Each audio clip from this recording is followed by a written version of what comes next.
Alors, dans cet exercice, c'est un peu une somme des connaissances que l'on a acquises au cours des exercices précédents. On va notamment retrouver les polygones, l'utilisation de la fonction ajustée, et on va voir comment on copie ou déplace des objets. Je vais choisir l'outil Link dans un premier temps pour tracer ce dont je suis le plus sûr actuellement. Ce serait peut-être plus compliqué de commencer par le cercle que par autre chose ou par le petit haricot du milieu là sur cette clé plate. Alors je vais commencer par tracer la valeur de 129. Voilà. Ça, c'est un trait qui est censé aller du centre d'un cercle, celui de gauche, au centre du cercle de droite. Je vais donc prendre l'outil cercle et faire un premier cercle à gauche. Je vois que j'ai un cercle de rayon 30. Je place mon centre, puis je fais 30, entrée. Je reprends l'outil cercle qui par défaut est sur la fonction centre-rayon. J'indique son centre, je m'accroche ici au sommet de mon segment. Et je vais dire 20, entrée. Donc ma clé commence à se dessiner un peu plus. Là, je vois que si j'avais mon polygone, il a été tronqué, d'accord, mais à la base c'est un polygone inscrit, enfin circonscrit, pardon, autour d'un cercle de 20. En effet, si j'avais un cercle de 20 ici, et un polygone qui est là, je lui dis que je veux 6 côtés, je lui donne son centre, là je vais le circonscrire autour du cercle, et je vois bien effectivement que, hop, j'ai bien 20. J'ai donc l'ensemble de ma forme qui est circonscrite autour du cercle de rayon 20. Là, je pourrais tracer une polyligne ici, pour ensuite aller faire mon ajusté, mais je pourrais aussi très bien venir prendre ce point et ce point pour faire mon ajusté plus tard. Alors, je vais le faire de suite. Je prends les deux formes qui doivent participer à ma fonction ajustée et je ne veux plus cela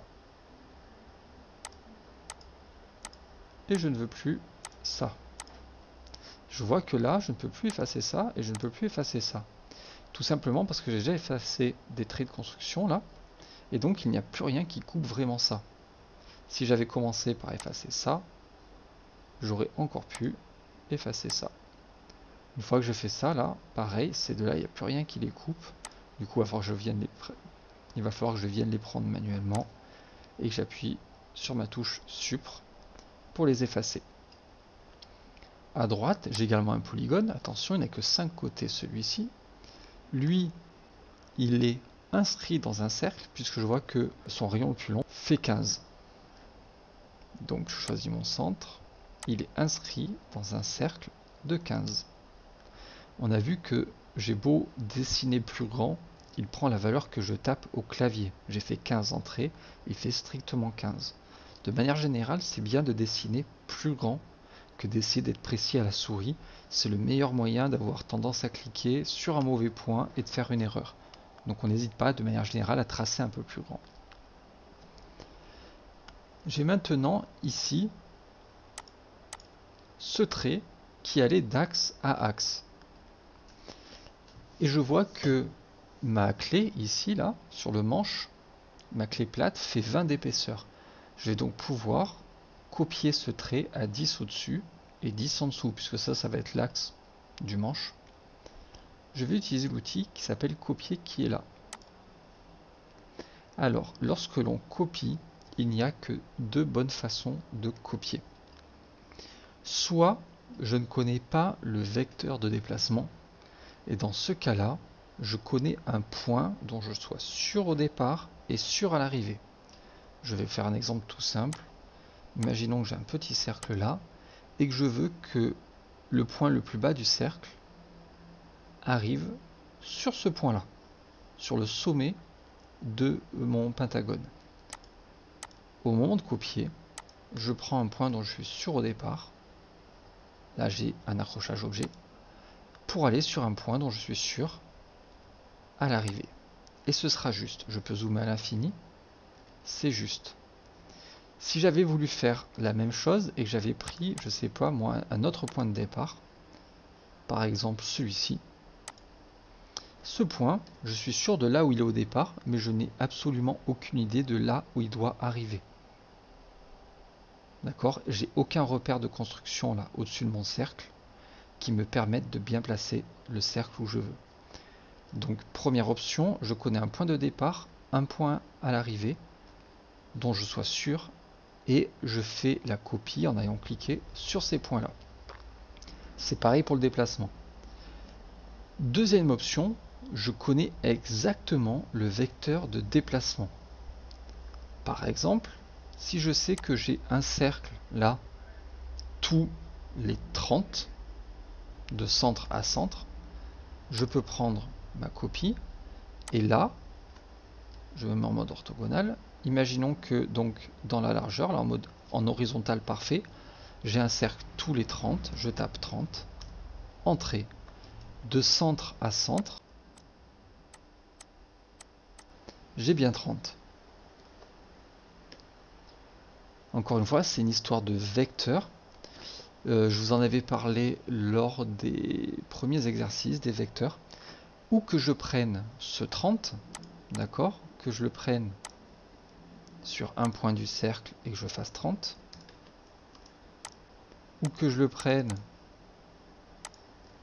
avec un point de base par ici, je vois pas mon dessin, mais je fais 30, le déplacement sera horizontal et de 30, puisque je dessine bel et bien mon vecteur ici, d'accord?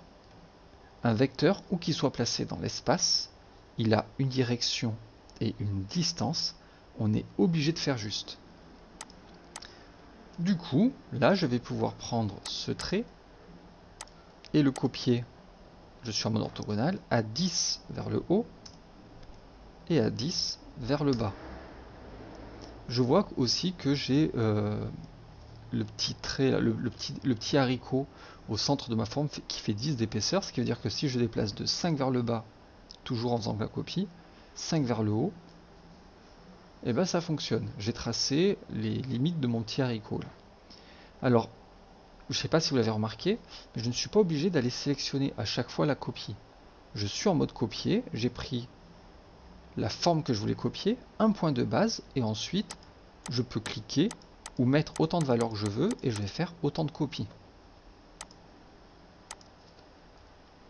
Je pourrais dessiner ici le haricot directement, mais peut-être que il commence à y avoir beaucoup de traits. J'ai pas encore l'habitude d'avoir autant de traits, on a fait que des formes très basiques jusqu'ici. Peut-être que je peux le dessiner ailleurs pour venir le copier ensuite ou le déplacer. Alors là, je pourrais le faire de plusieurs façons, ce haricot. Je sais qu'il est inscrit dans un rectangle qui fait 70 par 10. Je pourrais taper 70, tab 10 sur mon rectangle et aller placer deux petits cercles. J'ai un cercle qui doit faire 5 de rayon. Je peux prendre son extrémité à droite pour dire qu'elle doit arriver là. Puis prendre son extrémité à gauche et dire qu'elle va aller là. Il ne me reste plus qu'à ajuster.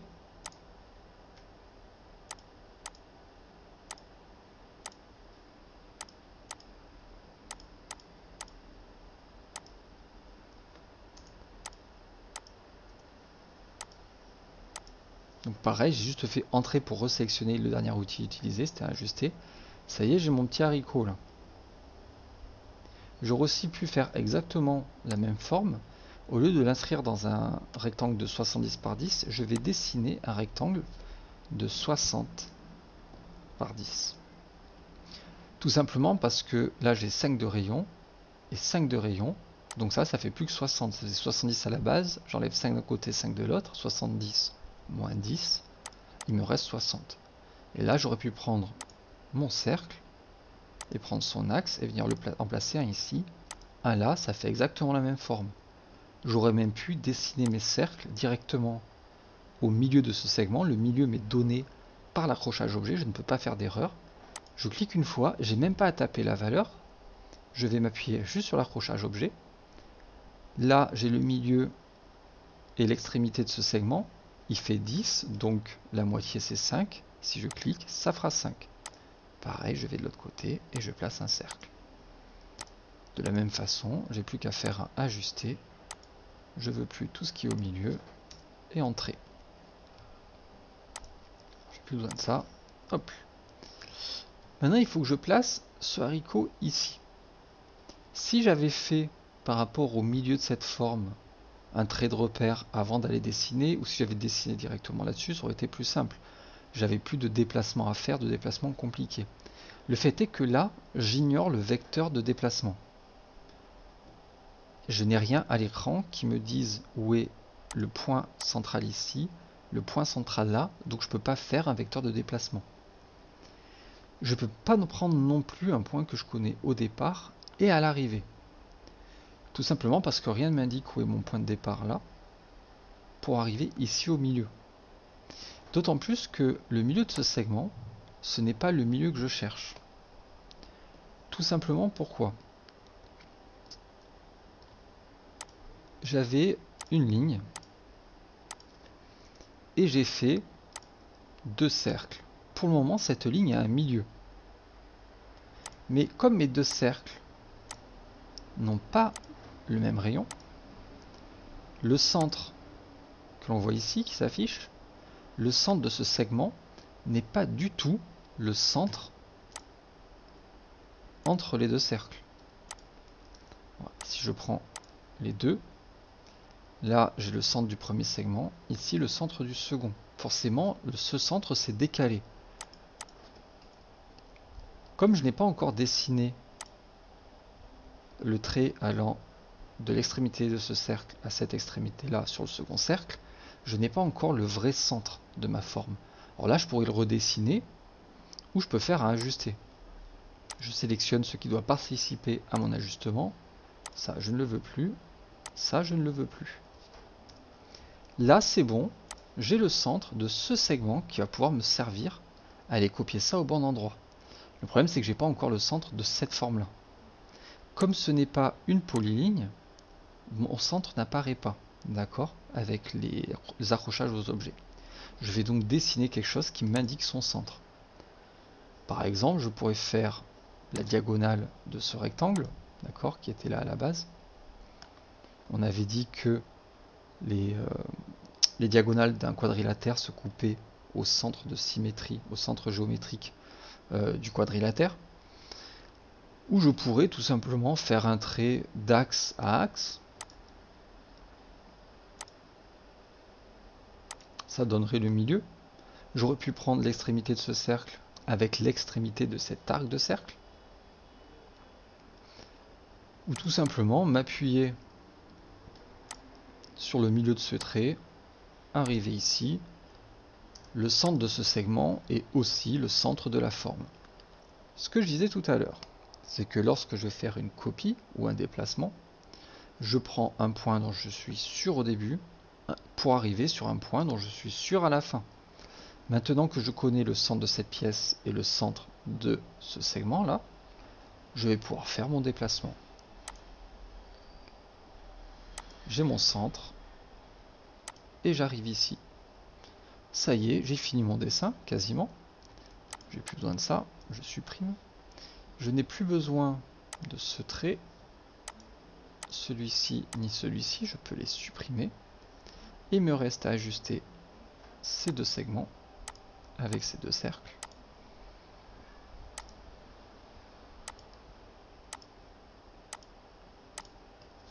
Et ça y est, ma clé plate est finie.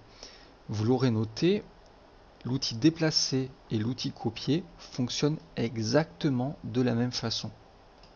Et encore une fois, il n'y a que 2 bonnes manières de faire un déplacement ou une copie. C'est soit je connais le vecteur de déplacement, dans ce cas-là j'indique la direction avec ma souris et je tape au clavier la distance, soit je connais un point dont je suis sûr au début et dont je suis sûr à la fin, il ne me reste plus qu'à cliquer ces 2 points. Je sélectionne l'outil copier ou déplacer, premier point de base, le point de départ, deuxième point de base, le point d'arrivée, et c'est la direction et la distance entre mes deux clics, premier point, deuxième point, qui va faire le vecteur de déplacement en fait. Vous l'aurez vu, on s'est servi de tout ce qu'on a vu jusqu'à présent. L'outil rectangle, on a fait des cercles, des polygones, des ajustements, et on a intégré de nouvelles fonctions, déplacer et copier. J'espère que c'était assez clair, et je vous retrouve, bien sûr, pour l'exercice numéro 11. Je vous rappelle que dans la description de la vidéo, vous trouverez un lien de téléchargement de l'exercice au format JPEG. À bientôt.